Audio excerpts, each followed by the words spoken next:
Welcome to Dev Interrupted, everyone.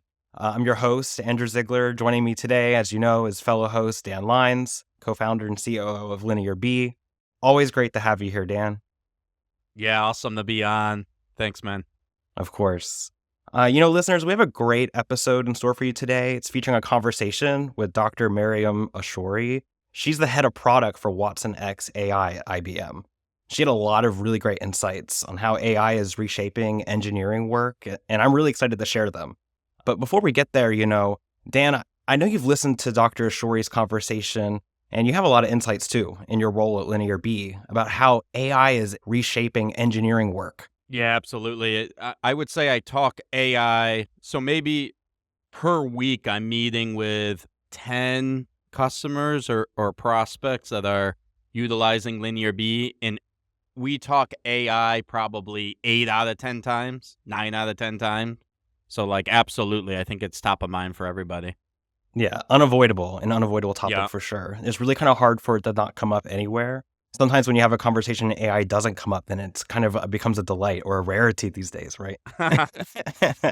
Let's dig into some of that. Some of what Maryam is going to be talking about particularly how AI is going to be impacting the developer experience and developer productivity, and how AI is ultimately shaping the skills that developers need to be picking up in order to be more effective and to get their work done. And I wanted to get a sense of, how does that line up with things that you see when you talk with engineering teams and you see how they're realigning?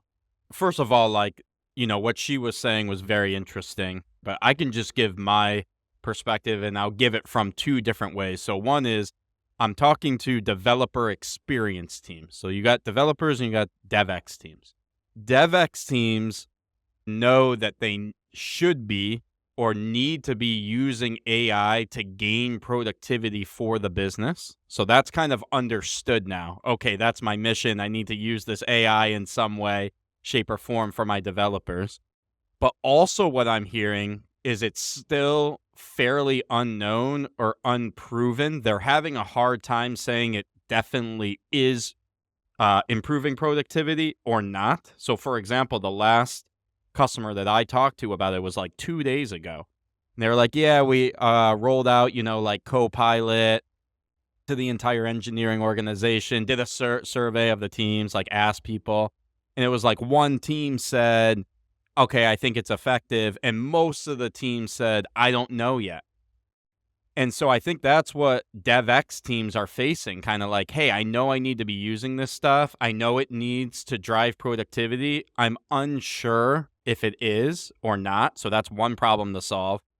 But I think the other thing about it, and I know that we'll get into it, is being more, I think, intentional and specific about how it's going to make you productive. From the developer side, I'm also hearing a range of things. We rolled some out at LinearB. We rolled out our AI code review to our developers.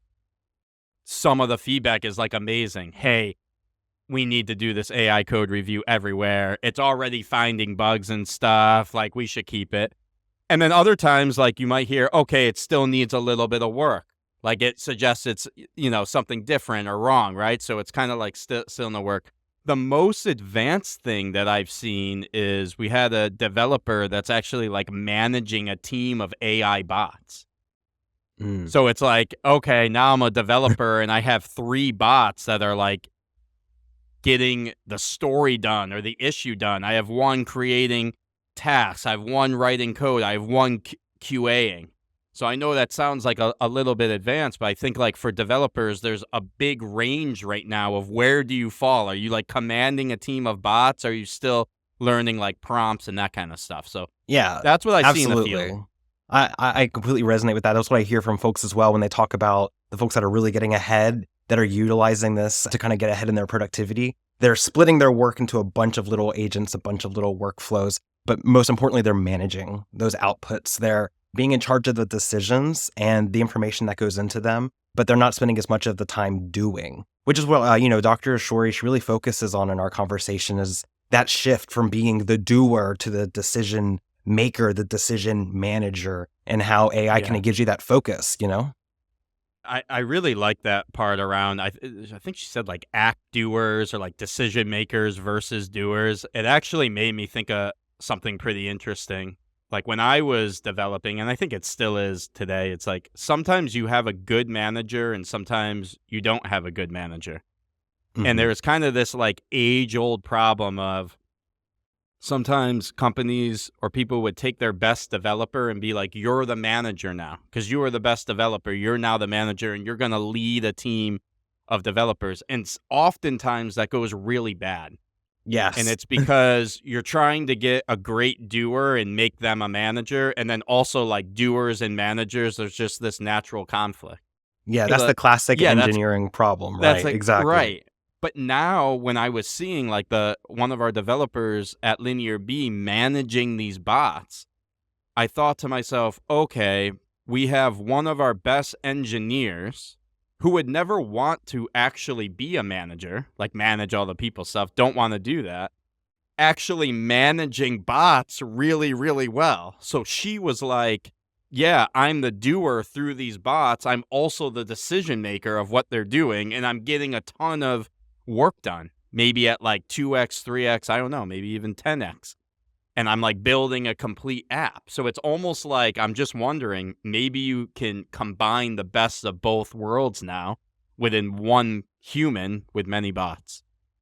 I think that's what we're going to see. Way that you're describing it, of maybe someone who doesn't want to evolve into a manager role. They love being the doer. That's why you have the manager tracks, you have the staff tracks, and that's why Right. those things are very separate in what they do, because the mentality of how the folks within them approach their work. But when maybe a lot of the issues that make it difficult to become a good manager don't exist when you're working with an AI agent or an AI workflow, just because of the lack of all of the social everything that's hanging around it, right? You can boil it down to something that's more straightforward and repeatable. So then suddenly you get folks that maybe don't have the traditional manager skills or the managerial output evolving into those skills because they can do so and it meets them at their level.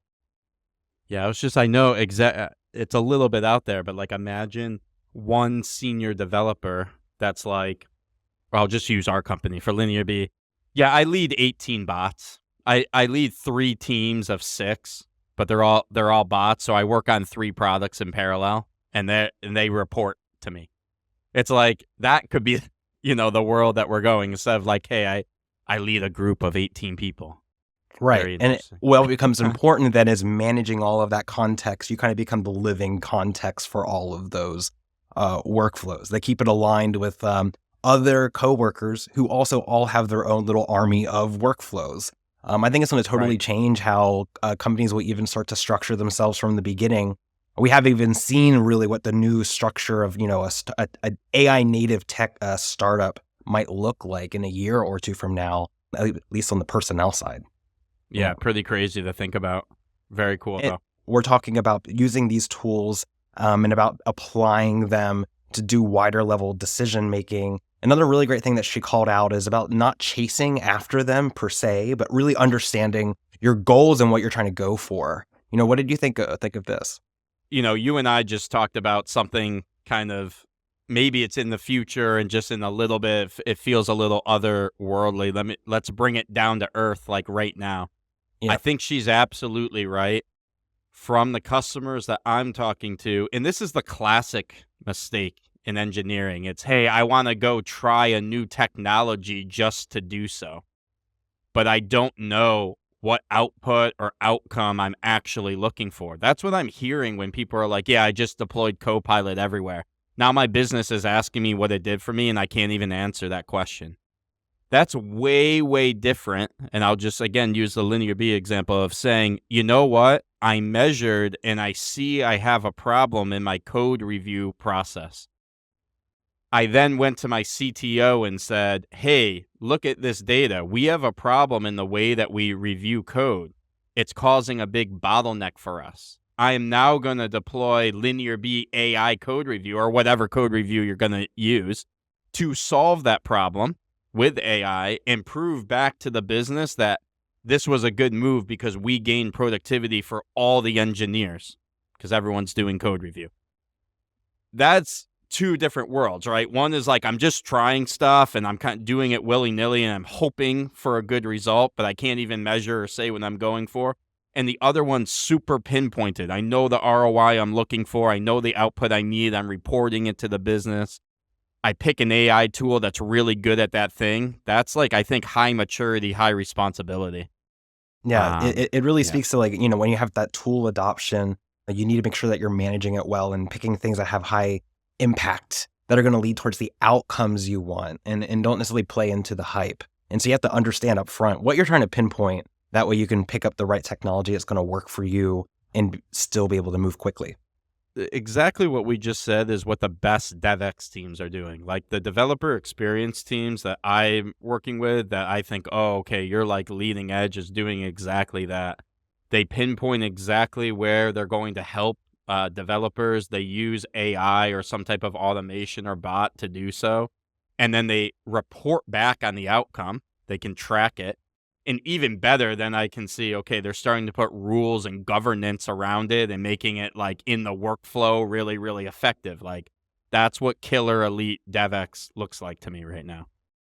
And when you talk about these elite teams that you see and all the great things that they're doing, it kind of actually calls to me a little bit about what Dr. Ashoori was saying about the lack of general expertise and skills around this technology still for a lot of the industry, a lot of the market that she's exposed to. We're talking about IBM. So she has a really big surface area. She had a survey that she did even, and we're going to talk about it in our interview with her, where she talked to over 1,000 US software developers and found that, less than 25% or only about 25% of them actually felt like they had a basic level of AI comprehension. Right. And these are folks that are actually building AI tools and implementing AI right now. And so there's a really big skills gap that she's calling out.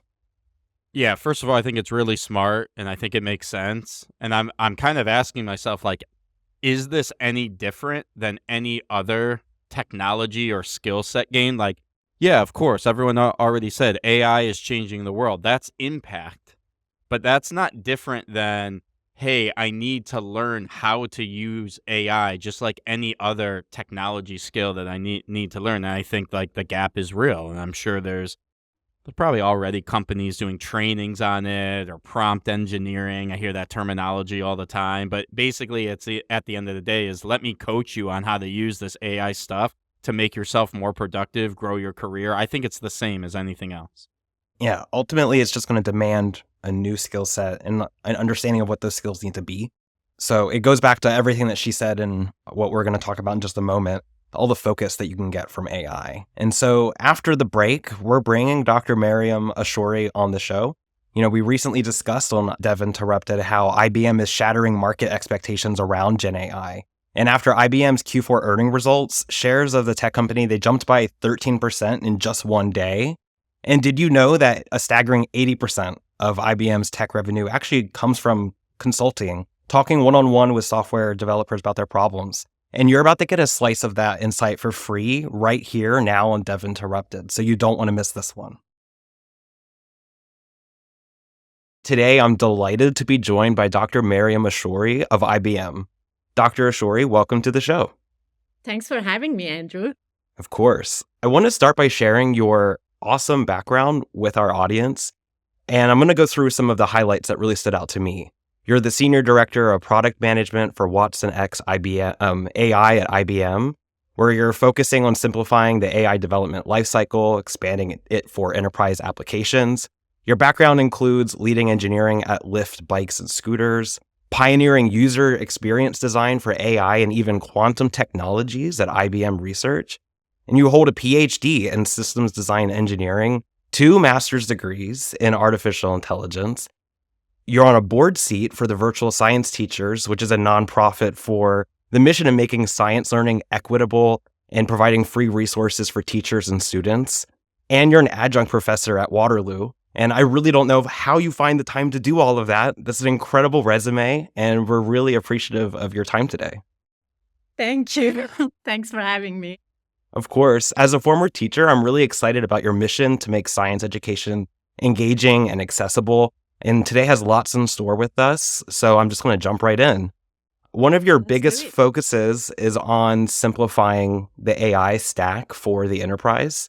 Why is this so important, and what are the biggest hurdles that we're facing? Listen, there's been a lot of excitement in the market over the past 18 months around generative AI. But the market is overlooking the complexity of what it takes to deliver on that potential.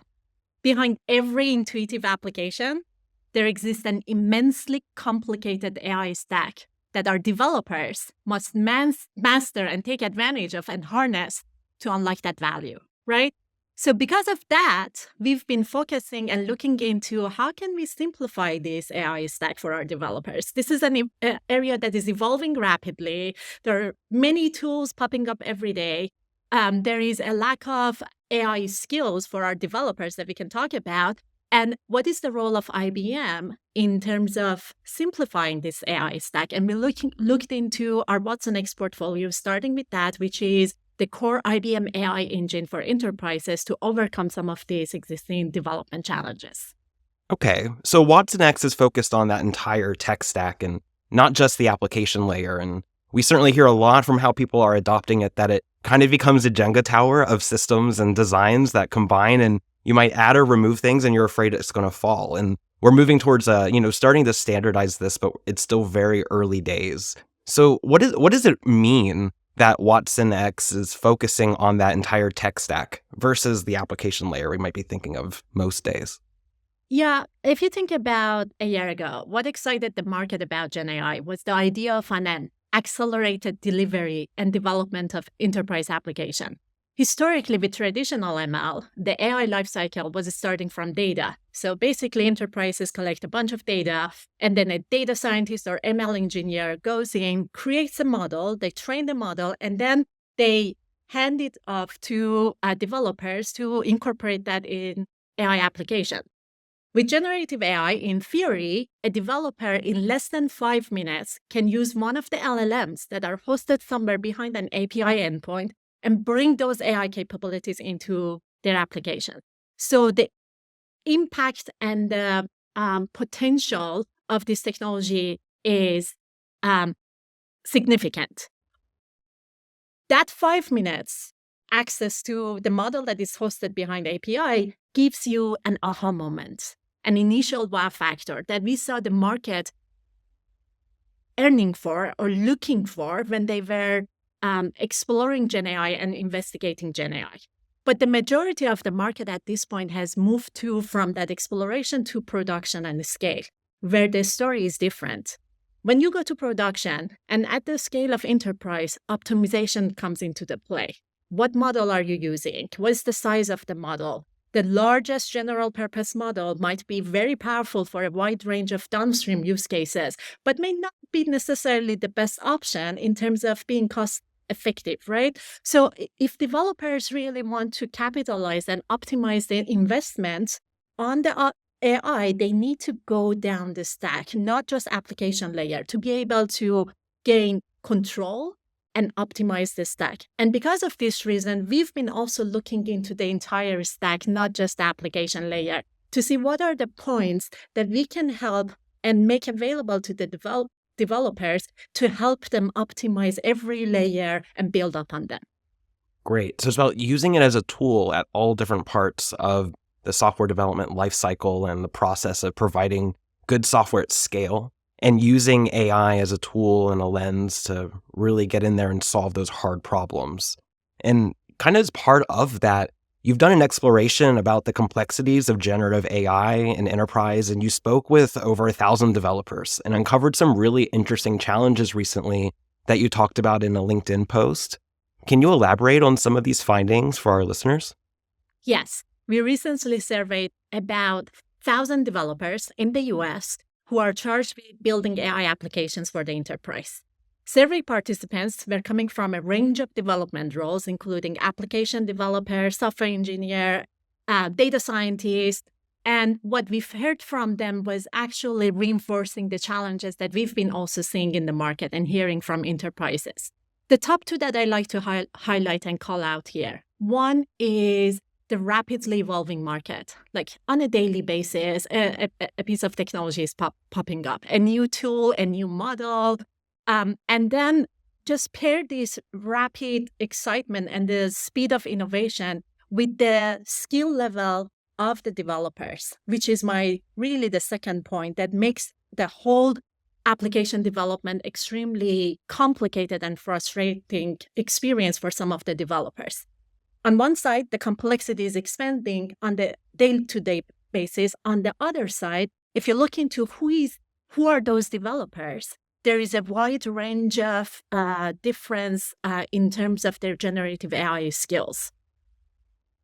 The developers that we talked about too, it's interesting to see that I would say the app developers in our audience, only 25% of those app developers self-associated themselves with generative AI knowledge and expertise. 25% of application developers. That's a huge number. And these application developers are all building AI applications for enterprise. So just think about this skill set, the need for simplicity to understand the AI concepts, the expectations from the market to go down the stack, really optimize the stack, and deliver on the potential of generative AI puts a lot of burden on developers. And that's one of the highlights that we saw on the survey. A lot of burden, a lot of pressure, and it puts them in this really difficult spot where they have to take advantage of the productivity gains or otherwise start exploring AI now. They can't afford to wait, but they lack maybe the understanding or a way forward or a way of taking that first step. And that comes to a gap in skills. And that might also come from a sense of being overwhelmed. It can be kind of like a analysis paralysis for what to do next in the world of AI. You hit on a really good point that it's evolving every day. Every day you can go on Product Hunt and find a new litany of AI-powered tools that you could start exploring. And the implications of this is that there's a lot of tool sprawl happening right now for developers that are building any kind of application. It doesn't have to be AI-powered. It could be a tool that they've been using since the beginning of software development for them, and now suddenly it has AI capabilities. And harnessing and using those tools, it's very different from being able to apply them into your entire tech stack. And so you're talking about developing multiple types of AI usage skills at different levels, and it creates this perfect storm where maybe people don't know how to best take a next action. And so how can developers effectively manage the tool sprawl that we're all experiencing right now? What's the strategy? Well, developers, they need to master a wide range of tools. Like the developers that we talked about, in average, they are using between 5 to 15 tools to create AI applications. So Wow. 5 to 15 tools that are evolving every day. And a small percentage of them stated that they are willing to spend more than 2 hours in learning a new tool. Mm-hmm. So limited time, evolving market, a series of increasing number of tools that are available to them to learn and figure out if that's the tool that they want to integrate or not. And then the burden of integration with an evolving stack to their legacy system. So that's what they are dealing with. Parallel to this, also the developers that we talked about focused on enterprise, they always stated the need for performance, flexibility, ease of use, and integration as some of the top essential qualities that they are expecting from AI development tools. But then if you look into enterprise tools, these 4 characteristics are the rarest to find, right? So not available in the market, evolving, and a number of tools that are emerging every day. So because of that, we've been looking into our own stack, figuring out how to simplify the stack in a sense that we are offering not just point solutions to these developers as an integrated stack, providing guidance in terms of what are the available choices and options to you at every level of the stack, and some sort of guidance on where to pick what, and trying to abstract the development from the underlying AI frameworks and models. So sort of hiding away the complexity of what's going on behind the scene, but helping you to pick the right model and an opportunity to customize the solution that you need, which is really what the developers need. Right. And that's really core to the enterprise problem as well, because you have to scale it, but it has to uniquely fit your organization like a glove so that it's accurate, so it's compliant even in some cases, and you can actually count on it to help get your work done. Exactly. When Yeah. it comes to enterprise, you have the scale that you mentioned. Yeah. You have the regulations, especially in highly regulated industries like finance, healthcare, insurance. Like you can't just put something out there that you can't trace or have transparency and traceability onto how it's performed, which makes it even more difficult. And last but not least is the complicated, often legacy systems that Mm-hmm. enterprise has that now needs to be integrated with the modern AI stack. Those legacy systems are, I think, the killer part of this equation. The old hulking machines that you're carrying from the past, those algorithms may be written in a long dead language that you only have a few experts for within your company now. Those are the things that you have to also reimagine when you think about reimagining enterprise with AI, which is a very difficult kind of obstacle to kind of cross. And you mentioned that like when developers look for tools that they use, and this is kind of a universal thing for tool adoption, is they're looking for ease of mastery. They want to get good at it, get better at it, and become an expert in it. They want performance and flexibility, the ease of use, and they want that integratability, that integration, the openness to make it do what they want to do. And when you talk about AI and how it's kind of like scalable, like thinking and computational like output of an idea, then when you combine it with these things of like, oh, is it easy to master? Is it performant? Is it flexible? It becomes uniquely tied to the use cases that they're learning. So everyone is learning in these little silos of how to use AI for their specific use case. And it's about surfacing those universal truths in AI application development, bringing it into your tech stack. And so how do you expect that AI developer experience to change in the coming year? I would say the highlight of that is productivity. 99% of the developers that we talk to and we surveyed use cognitive and really coding assistance in some capacity. So this is like using AI for code generation, code explanation, even using AI for root cause analysis, figuring out what are the root cause of the issues and bug fixes, like recommendations on how to optimize the code. That's what we have been seeing the developers using. We were told by the developers, the survey that we did, that it typically saves them 3 hours or more per day for a typical development. Just imagine the efficiency that a developer software engineer can take out of using coding assistant tools to expand the reach of what the application can do. Because now, instead of spending the time on figuring out the root cause of a bug and bug fixes, there are recommendations made to the developers. He can just approve and move on and spend that energy on thinking about how to optimize further or add new features or reach a wider audience with a better experience. So I would expect the coding assistance to continue evolving and massively change the experience of AI developers. One thing that I keep thinking about how the software engineers' roles and responsibilities are going to be changed in the future is software engineers that are using code assistant, are using AI for code development, are going to replace the software engineers that are not using AI today. Yes. So you're hitting on a really good point that I'm glad we're circling to about how software developers are using AI now and using it in this cognitive partner, right? When creating code, when working with code, you pointed out a really key thing of like asking it for a code review or to explain what a chunk of code is doing or otherwise to talk with you. And this is like the rubber ducking experience brought to life. Like engineers always have this famous metaphor of, talking to the rubber duck, explain every line of your code to the duck. And if it makes sense out loud, then that's like one extra step of verifying your work. And in this case, the AI is kind of serving as that rubber duck, and it's talking back to you. It's making assessments and judgments on the feedback, what it knows about, your enterprise and what your outputs and impact and goals should be. And so what you're hitting on is a very good point, that the engineers and everyone who's using those skills, those are the skills of the future.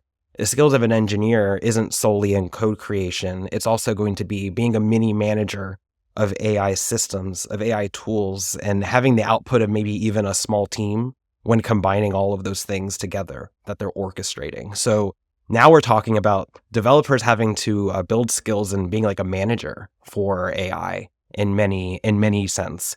So how can an engineering team or an individual engineer stay ahead of that curve and adopt that tooling in a way that's going to remain relevant over time? Do you think that means that they need to become like a manager and think like a manager by default? How does it change the skill set out of the box?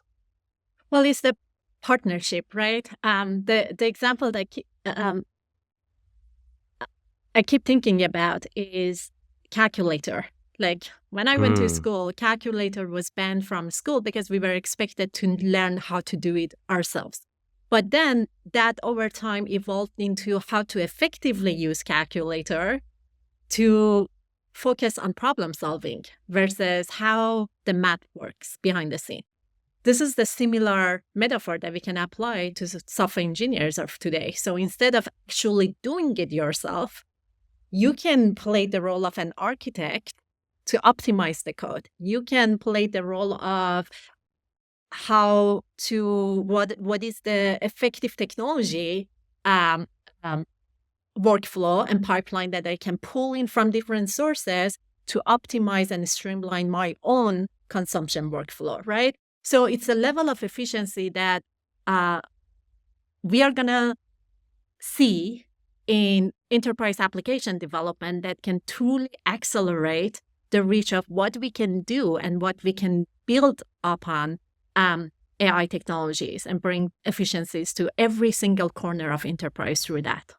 So it's about becoming an orchestrator of these tools, understanding the inputs and the desired outputs, and really kind of realigning how we think about when we do work as an engineer, maybe the definition of what that work is or the composition of it. It changes to allow you to move at a very rapid pace, to be accelerated by AI. Yeah, one good example of that is agents. There is a lot of excitement around agents these days. Like 99% of the developers that I talk to, they are either exploring AI agents or they are building AI agents. So if you think about the AI agents, it's a matter of what are the tools that as a software engineer, you can make available to this agent, and what are the access control that you are going to delegate to this agent to take actions for you. One good example of that is code interpretation. So now the LLM can generate the code and interpret the code. Let's say it's a SQL code. You can go query a database and grab the information. But at the same time, the software engineer is the one that decides what the scope of what actions should be performed by this agent. Do I allow this agent to just query data, or it's also okay to edit the data or remove a data point? Because we know there are lots of limitations associated with LLMs, hallucination, lack of explainability. This is unsupervised learning, lack of reasoning, limited planning capabilities. These capabilities are going to evolve through the future. But the current state is the role of the software engineer is critical to define all those constraints, to effectively utilize the agent for the use case that they expect. That's a really good way to drive our conversation towards really kind of what everyone's talking about right now, which is this agentic AI experience within enterprise. And it's kind of caught like wildfire within a lot of communities, talking about how they're going to be applying this to their workflows. And it often starts at like a definition kind of discussion of like, what is an agent? When does an AI tool become an agent versus something that I'm using ad hoc or on demand, like conversational chatbots like we've been used to? And I'm wondering, how is watsonX AI and your team, how are you approaching building and deploying AI agents at scale when we're still defining what even the basics like trust or good outcomes mean? Yeah, we've been focusing on two areas. One, targeting developers in terms of what would they need to manage their agent AI lifecycle, all the way from creation of the agents to deployment of the agents to monitoring the agent behaviors, right? And the two principles that we've been tracking throughout designing this lifecycle management is choices and simplicity. Simplicity, we talked about it, but choices is the essential element for optimizations. And we all know, like, developers love choices, love customizations, not out of the box. So at every single step of the stack, I'll give you an example. For example, for agent creation, you're going to need a series of LLM models. They can come from open source, different sizes, different architectures, with different multimodality capabilities, supporting agentic behavior. So you have access to a range of models. Then one level higher than that, we have libraries and framework, AI libraries, like, for example, LangChain, LangGraph, Llama Index, CrewAI, IBM. There are a series of agent frameworks that are evolving in the market. And developers need to mix and match, experiment with at this point to figure out what is going to work for them in this situation, right? And then when you go up the stack is their application. The simplicity of abstracting all these from a lower part of the stack. And in addition to all of this, they want the agentic workflows to be connected to external workflows. So a series of tools like web search, calculator, custom tools like custom RAG pipeline as an agent. So we want to be able to define custom tools and also have the access to the ecosystem of tools that are available. Bringing all together on the build phase, make it available to the developers so they have options to mix and match to build their agent. And then once they build it, they make a decision, choices again, about where to deploy this agent on multi-cloud, AWS, IBM Cloud, GCP, Microsoft, or on premises. So total flexibility in terms of where to deploy that agent. And then they switch to, okay, so now I have an agent that is deployed behind an endpoint. I want to use it in production in my application, but I need to monitor the behavior of the agent. They need to have transparency into what the agent is doing, the series of action, and be able to trace that behavior. So observability is going to be a huge piece of agentic workflows. And that's really the end-to-end picture for developers that we have been focusing on. Parallel to this, there's a series of pre-built agents, like agents that are connected to, let's say, CRM systems or HR systems, or agents specialized for sales and marketing, that we want to be able to import them into the platform, like the developer grabs them, and also customize them. Again, like back to not out of the box, I want to be able to customize it and go through the cycle. And these are really the two major areas that we've been focusing on. And for a team that maybe finds themselves with access to these tools or starting to spin these up, maybe they're starting to experiment with AI for the first time, what's practical advice you would give somebody if they are put in a position of tying it to ROI right now? Like, experimentation is great and it can be wide open, but if you're put in a position of having to tie it back to a real, actionable, and impactful use case, how would you recommend they do that? I've seen a lot of developers that chase after technologies as a solution to figure out how they can just integrate their stack with what pops up or is popular in the market. I would say that the shift shouldn't be chasing the technologies. The shift should be focusing on what is the problem that you're trying to solve. Because then once you understand your use case and the problem that you're trying to solve, you would be able to look into the market and differentiate between what is a noise and what is actually applicable to you. So instead of mastering a series of tools to figure out which one is applicable into your case, you have a very good view of what I'm looking for and can just do an initial assessment of where the market is going or what's becoming unavailable through the lens of what's going to work for you. So it's about resetting the conversation at the beginning. It's not about experimenting with AI for AI's sake. It's about identifying a core problem to your organization that up until now, you haven't had the resources or the time or the skills or even the technical ability to solve, and seeing if perhaps AI would allow you to unlock that problem. Precisely. And is there a role within this world that you think is going to be the most impacted? I think they're all going to be impacted in some way, but what role within software engineering do you think has the most change ahead of it? Well, I would say that the software engineer role, like the title, is not going to be changed. We're going to Yeah. need software engineer, and we are all software engineer at heart. Like I'm just looking at my career over the past 15, 20 years. That field has evolved, right? Like we've been taking advantage of the evolving architectures. Obviously, the past 2 years has been insane. But Mhm. even over the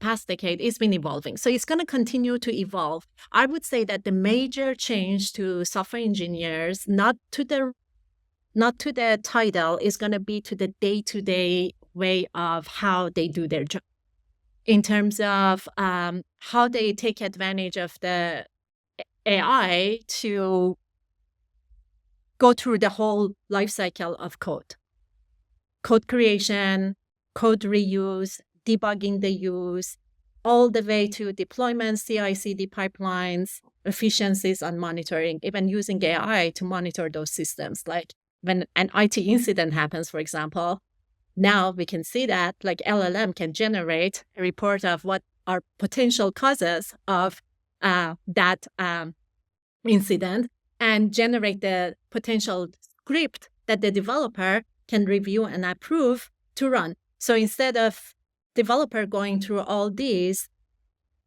they free up their time to focus on something else. But also this means that the sort of set of skill set that is expected from software engineers are going to evolve.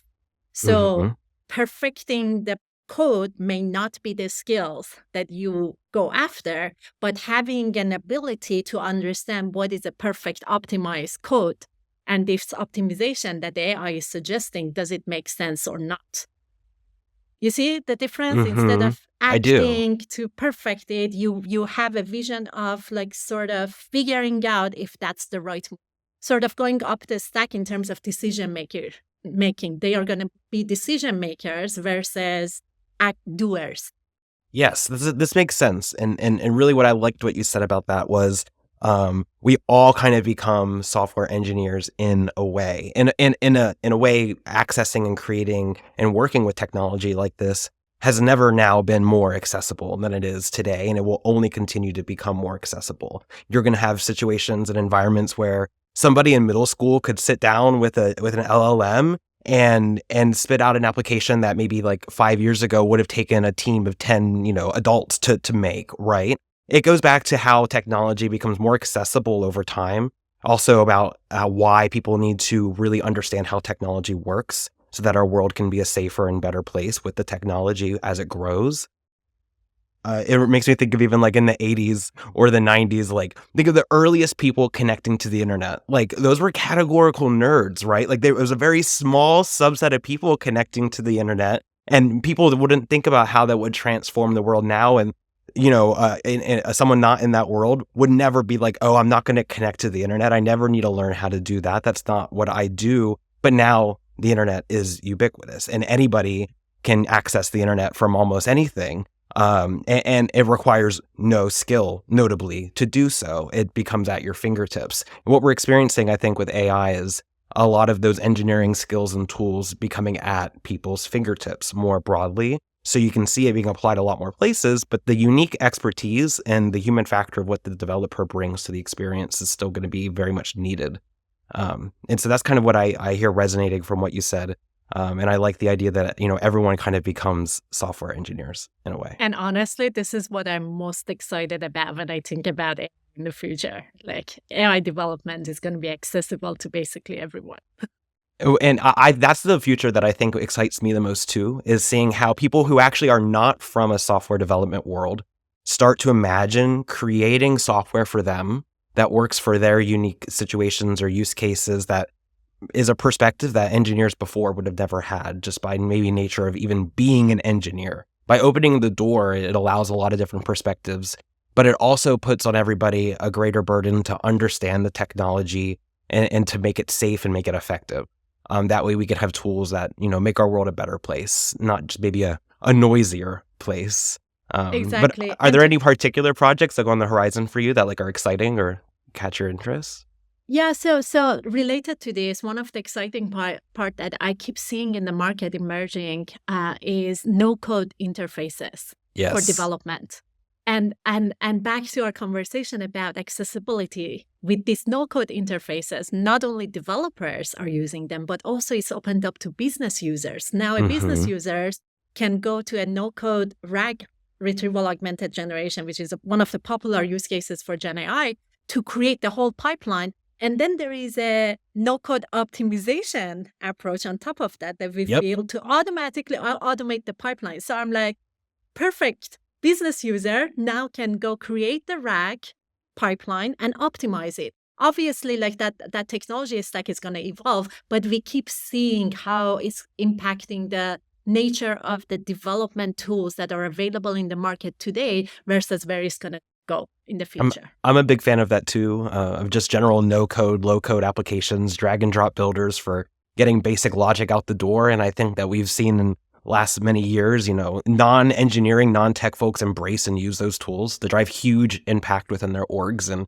so when you think about combining that with AI, I'm excited to see what the future of maybe non-engineers will build for our engineering world. With that in mind, Dr. Ashoori, thank you so much for joining me. This has been a really fun conversation, exploring some of the potentials of the future, but also diving into some real actionable and qualitative results that you got from feedback on developers and on the tools and systems that you work on. And your work is only going to continue to evolve. So where can our audience go to learn more about you and to follow what you're working on? watsonX.ai, that's my product. That's targeting build, develop, deploy, and monitoring AI models. And you can follow me on that. watsonX.ai. Perfect. That's it for this week's episode. A huge thank you again to Dr. Maryam Ashoori of IBM for joining us today and sharing her insights.